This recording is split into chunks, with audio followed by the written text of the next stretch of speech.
Mabilisang balitaan, komprehensibo at totoo sa loob ng 1 minuto. Simula na ang Diskurso Tidbits. Motibo ni Amy Marcos, patalsikin si PBBM para palitan ng team-itim. Ayon sa Malacanang, no-bail criminal cases isinampa na ng Ombudsman sa Sandigan Bayan laban sa DPWH officials at ilang pribadong kontraktor. Net worth gap ni Pangulong Marcos lumobo. Tanong ngayon ng publiko, alin ang totoo? Orly Guteza, puwersahang pinabawi ang salaysay ayon kay Mike Defensor. Pasa sa katawan pero foul play hindi pa kumpirmado sa biglaang pagpanaw ni Gina Lima.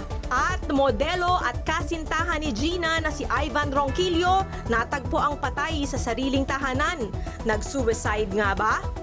Balitang mabilis, komprehensibo at totoo. Yan ang Diskurso Tidbits.